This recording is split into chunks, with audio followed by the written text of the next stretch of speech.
Bonjour à tous et bienvenue sur la chaîne YouTube Cessia. Aujourd'hui, je vais vous proposer une vidéo qui vous permettra de créer des tableaux croisés dynamiques simples sous la dernière version de JAWS 2019 et Excel 2013. Je vous retrouve tout de suite après le générique.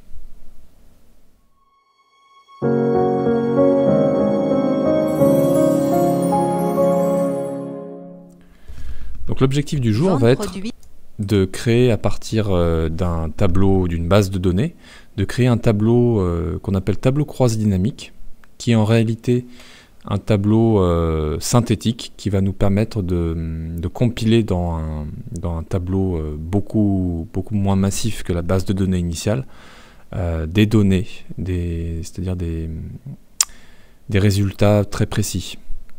Je vais d'abord vous présenter le fichier sur lequel nous allons travailler, qui s'appelle vente produit.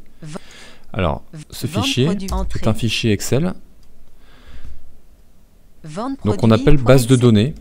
Une base de données, c'est en fait une accumulation de lignes, un très grand nombre de lignes, un tableau avec un très grand nombre de lignes, qui retrace en fait, ici dans notre cas, les ventes d'un maraîcher, donc qui fait des fruits et légumes, et ça compile en fait toutes ces dates, toutes ces ventes, alors avec dans l'ordre la date de vente, la variété de fruits ou de légumes vendus, le type de fruits ou de légumes vendus, la catégorie fruits ou légumes, le type de commerce auquel il vend, et enfin dans deux dernières colonnes, le montant des ventes pour chaque ligne et le nombre d'unités vendues, alors on suppose que ce sont des kilos,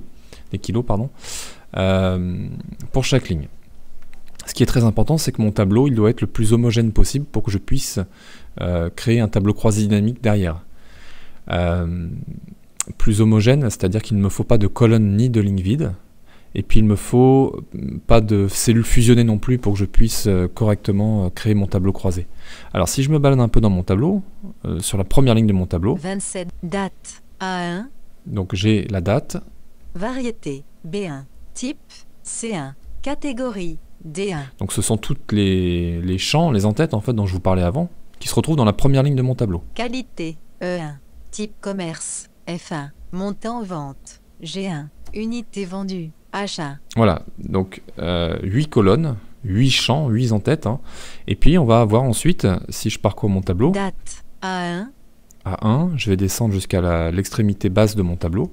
21/05/2008 à 1105. Voilà, j'ai 1105 lignes dans mon tableau, donc c'est vraiment une base de données assez intéressante pour pouvoir travailler. Et j'ai donc autant de lignes que de données remplies dans mon tableau. Donc, si vous voulez, quand on a une masse de données aussi importante, ce qui est intéressant, c'est de pouvoir compiler ces données dans un tableau synthétique qui permettra de répondre à des questions que peut se poser l'exploitant. Par exemple, j'aimerais savoir, pour chaque type de fruits ou de légumes, quelles sont les ventes réalisées dans ce tableau. Donc c'est une question simple, mais qui serait compliquée à régler par des formules, on va dire. Les tableaux croisés dynamiques nous permettent justement de très rapidement et assez facilement créer ces tableaux synthétiques. Alors, pour créer ces tableaux croisés, je vais aller dans le menu Insertion, donc Alt S. Alt S. Ruban supérieur. Ruban. Et puis je vais faire une première tabulation. Insertion. Tableau. Bouton tableau croisé dynamique. Donc c'est le premier bouton du menu Insertion, ça tombe bien. Je vais appuyer sur la barre Espace. Espace. Fermeture des menus. Quitter les rubans. Vide. Créer un tableau croisé dynamique. Édition tableau barre oblique plage. Regroupement $A $1, $H 1105. Ok, donc une boîte de dialogue s'ouvre, créer un tableau croisé dynamique, et ce qu'il me propose là, regroupement A1 H 1105, c'est la source de données à sélectionner, qu'il sélectionne automatiquement en réalité. Alors la seule chose que je vous demanderai, c'est de contrôler que votre base de données s'étende bien de A1 jusqu'à H 1105. Donc ce qui était le cas, on avait bien vu qu'il y avait 8 colonnes de A à H, et on avait vu que la dernière ligne remplie était la ligne 1105. Ensuite je vais faire une tabulation. Bouton radio nouvelle feuille de calcul coché. Alt plus N. Alors ça, je vous conseille de laisser ça tel que c'est. Il vous propose en fait de créer le tableau croisé dynamique dans une nouvelle feuille. toujours dans le même classeur, mais dans une nouvelle feuille. Ça évite de surcharger, si vous voulez, la feuille dans laquelle est positionnée la base de données initiale. Tabulation à nouveau. Bouton OK. Bouton OK. Espace. Je valide le bouton OK. Vide. A3. Vente produit.xls mode de comparaison. Voilà, donc il a créé une feuille 2 qui ne porte pas de nom pour l'instant. Et on vous positionne dans la cellule A3. Alors évidemment, il n'y a rien du tout pour l'instant dans cette feuille. Hein. Ça va être à vous de composer votre tableau croisé. Mais sachez que cette cellule A3 est considérée comme la cellule de départ de votre tableau croisé dynamique. Donc on ne va pas du tout bouger le curseur, hein, on va le laisser en A3. Ce qui est important de savoir, c'est que dans cette nouvelle feuille, il y a un volet qui est apparu. Et pour basculer dans ce volet qui va nous permettre de composer notre tableau croisé dynamique, on va appuyer sur la touche F6. F6. Onglet de la feuille 2. F6. R. Champ de tableau croisé dynamique. Ah, il se trouve que là, j'ai fait F6 2 fois pour y arriver. Ok, et ensuite je fais une tabulation. Date. Case à cocher désactivée. Je vais arriver en fait dans une liste de cases à cocher qui correspondent à chaque en-tête de ma base de données. Donc c'est ici que je vais choisir, en gros, quel champ je vais utiliser pour composer mon tableau croisé. Alors ce qui est important, c'est de visualiser le tableau que vous voulez obtenir vous. Et on avait dit, par exemple, j'aimerais bien avoir les types de fruits ou légumes, le nombre de ventes par type de fruits et légumes. Donc, on imagine un tableau avec en entrée de ligne mes types de fruits ou légumes, et en face, la somme des montants des ventes effectuées pour chacun de ces produits. Donc il faut que je cherche en premier lieu mon champ type, je vais y aller avec la flèche bas. Variété, case à cocher désactivée. Case à cocher désactivée. Type, case à cocher désactivée. Donc c'est ce qui nous intéresse. Par contre, attention, ne cochez pas cette case parce que on veut avoir le choix en fait. Hein. On veut avoir le choix de la manière de disposer notre tableau croisé. Donc vous allez plutôt appuyer sur la touche Application. Application. Menu contextuel. A. Ajouter à la zone filtre du rapport. Donc la première option, c'est ajouter à la zone filtre du rapport, qui est intéressante mais qui ne nous concerne pas ici. On va plutôt descendre avec la flèche bas. Ajouter aux étiquettes de ligne. A. Ajouter aux étiquettes de ligne, donc ça c'est ce qui nous intéresse. Ça veut dire que je veux en entrée de ligne de mon tableau tous les types de fruits et légumes. C'est le choix qu'on a fait. Si je fais flèche bas, ajouter aux étiquettes de colonne. A. On pourrait choisir de les mettre en étiquette de colonne, ce qui crée en fait une disposition différente de votre tableau. Vous allez avoir beaucoup plus de colonnes que de lignes en réalité, alors que dans l'autre cas, vous avez un très grand nombre de lignes et peu de colonnes. Ajouter aux étiquettes de ligne. Donc ça paraît plus logique de mettre les fruits et légumes en entrée de ligne. Je valide. Entrée. Fermeture des menus. Type. Case à cocher désactivée. Type. Case. Donc voilà, donc ça a créé un tableau dans lequel je n'ai que mes entrées de ligne pour l'instant et qui correspondent à mes différents types de fruits et légumes. Je vais maintenant descendre à nouveau dans ma liste de champs. Catégorie. Case à qualité. Case à cocher. Type commerce. Case à cocher désactivée. Montant vente. Case à cocher désactivée.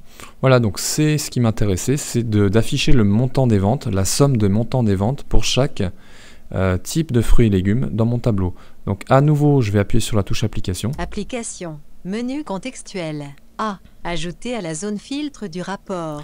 Et je vais descendre jusqu'à une valeur qu'on n'avait pas encore vue jusqu'à maintenant. Je vais descendre avec la flèche bas jusqu'à Ajouter à la zone valeur. Ajouter aux étiquettes de ligne. A. Ajouter aux étiquettes de colonne. Ajouter à la zone valeur. Et je valide. A. Entrée. Fermeture des menus. Qu'est-ce que ça veut dire? Ça veut dire que dans un tableau, quel qu'il soit, j'ai toujours des entrées de ligne et des entrées de colonne. Et en vis-à-vis, je vais avoir normalement des valeurs. Et bien, justement, en rajoutant ce champ montant-vente à la zone valeur, j'indique à Excel que je veux que les calculs se fassent sur les montants des ventes. Et donc, il va additionner automatiquement, pour chaque type de fruits et légumes, les ventes qu'il a pu trouver dans notre base de données. Maintenant, je vais retourner dans mon tableau croisé dynamique, dans la feuille Excel en tant que telle, hein, en faisant Maj F6. Maj F6. Onglet, Maj F6. Somme de montant vente. Donc Maj F6 deux fois. Et je retourne en A3. A3.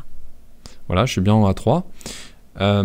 Et cette fois, il y a une cellule qui est nommée qui s'appelle Somme de montant vente. Donc ça, c'est un titre automatique qui est mis pour mon tableau croisé dynamique. Et je vais pouvoir me balader dans mon tableau croisé dynamique maintenant. Alors, je vais le nommer, je vais nommer les titres de ligne et de colonne. Définition des titres de ligne sur la plage. Ça me permettra de me repérer plus efficacement dans mon tableau. Et on constate que dans la colonne A, abricot, A5, chou, A6, chou-fleur, A7, fenouil, A8. Bon, je pourrais continuer plus bas, mais on constate bien que dans la colonne A, il a répertorié tous les types de fruits et légumes que j'avais dans ma base de données. Et maintenant, si je vais dans la colonne B, la colonne à droite... Total, 8940,95. Voilà, B8. donc là, c'est la somme des montants de vente pour chaque produit.